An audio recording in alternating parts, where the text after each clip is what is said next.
Well, let's get more on this now with economist Taha Arvas, who's an adjunct professor of finance at Boğaziçi University, and he joins us here in the studio. Great to have you back with us, Taha. Turkish authorities issued an arrest warrant for Ozer back in April last year after Thodex users found that they were essentially locked out of their crypto assets, thought to be worth around $2 billion. Do you think some of the 390,000 Thodex users will finally get some justice?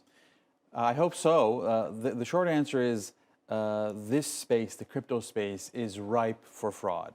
One of the reasons why is because it's one of the great advantages of crypto is also a disadvantage. It's the ability to move large sums of money on a thumb drive. So if we're looking for this guy to be stashing hundreds of millions of dollars in boxes or something, that's not the reality. The reality is he could have stashed $2 billion or even $100 billion on a simple USB thumb drive. So if he's hidden it well, if he's keeping that secret, if he's biding his time to wait to get out or whatever, holding on to it, then we may never see that amount recovered. This has happened in the past in many other countries, so only time will tell if they'll get justice, but I wouldn't be surprised if a large sum of that money is gone forever. That really is insane, isn't it? Considering that a lot of people, especially in Türkiye, have invested some of their life savings in cryptos. Türkiye is thought to be one of the largest cryptocurrencies in crypto markets, I should say, in the world. There are thought to be around 5 million active crypto users in this country. Why do you think has it been so popular in Türkiye?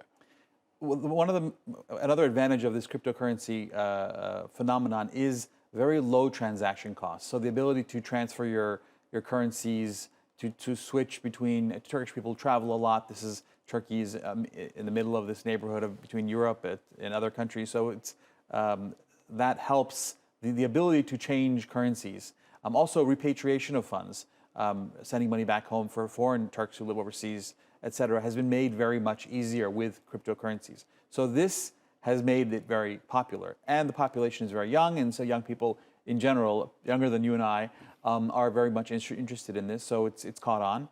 And as a result, a lot of cutting-edge technology is also developed in Türkiye, but once in a while we have problems like this arise. That's right, and we know that governments and central banks around the world are really looking to either ban completely or regulate this market. Turkey's central bank last year, for example, looked to ban the use of cryptocurrencies for everyday transactions. Why is it that governments are really looking to impose laws and to regulate this market?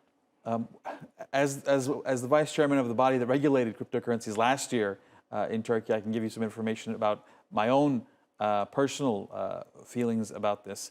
The technology is very quickly developing, Oscar. So this means we know less than we think about this. The unknown is so large, and the technology is very quickly developing. So governments are hesitant because it's very difficult to trace where this money goes, how it transacts.